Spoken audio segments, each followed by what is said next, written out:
At yun mga idol ko, napanood nyo pala yung nakaraang video ko about dun sa Surecom na SR112.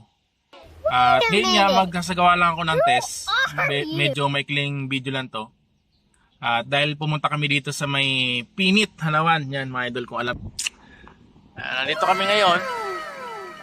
Ayan, sa paanan to ng bundok ng Mount Isarog. Dito yan sa Camarines Sur. Ayan, nakamobil tayo mga idol. At syempre budget, ano ba tawag dito? Budget lang, budget meal kumbaga. Sabi ng mga Pilipino, budget meal. Ito yung ating setup dito. Naka-mobile tayo ngayon. At meron tayong gamit na mobile antenna. Yan, ipapakita ko sa inyo. Tapos ito yung ating handheld mic na gamit. Yan, syempre Baopeng din. Yan, ganito yung setup natin. Napakamura lang. Itong radyo to, magkano to? 900 or 700 na lang ata ito ngayon. Yung UB5R Mini. Tapos handheld mic na 100 pesos. Tapos meron tayong mobile antenna. Papakita ko sa inyo. Run. Yan, ito yung gamit natin. Mobile antenna.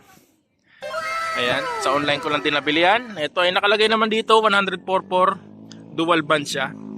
Pero na-test ko na SWR niya. Pero hindi ganoon kaganda SWR niya. Pero pwede na. Compare sa mga compare sa mga rubber duck na antenna ni Baopeng.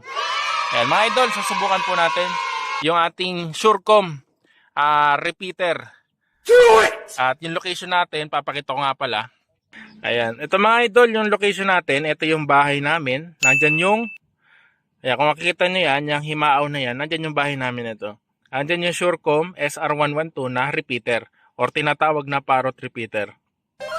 Ayan, at ang location natin ngayon, nandito tayo ngayon sa, ayan, ito yung location natin sa Hanawan yan. At ang layo po niyan ay 11 km. Ayan, hindi siya ganun kalayo, pero kung sa portable mga idol, na 5 watts, pati repeater natin, alam nyo naman yun, Surecom SR112, gamit yung Baopeng UB25 na portable ni Baopeng. At ayan, location natin, mapapansin yung mga bundok. Sa bundok tayo, pero open area naman siya. Kaya yung signal natin ay medyo buwelo siya, di ba?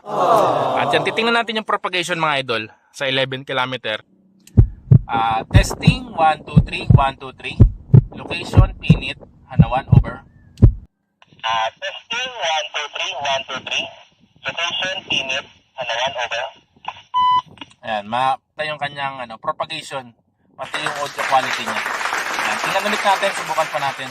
Papakita natin yung scale kung hanggang ilan. Ayan, testing, 1, 2, 3, 1, 2, 3. Using Surecom SR112 parrot repeater, over. Testing, 1, 2, 3, 1, 2, 3. Using Surecom SR112 parrot repeater, over. Yan mga idol. Narinig nyo naman, napakaganda ng kanyang propagation dito. Okay. Ito mga idol, last testing natin para marinig natin yung audio quality. 11 km yung ating location simula dun sa ating repeater. Ayan, testing, 1, 2, 3. Location, Hanawan, Pinit, Camarines Sur. From Hanawan to Himaaw, over. Testing, 1, 2, 3. Location, Hanawan, Pinit, Camarines Sur. From Hanawan to Himaaw, over. Ayan mga idol. Ayan, kung napansin nyo, full scale po tayo mga idol. At yan, pinakita ko sa inyo yung ganitong setup. Napakamura lang, sobrang makakatipid kayo. Hindi nyo na kailangan ng mamahaling repeater at mamahaling radyo. Kung ang location, ang distance lang naman ay mga 11 to 15 hanggang 25 km mga idol, ay alam ko kayang-kaya nito. Basta buwelo yung ating radio wave or radio frequency. At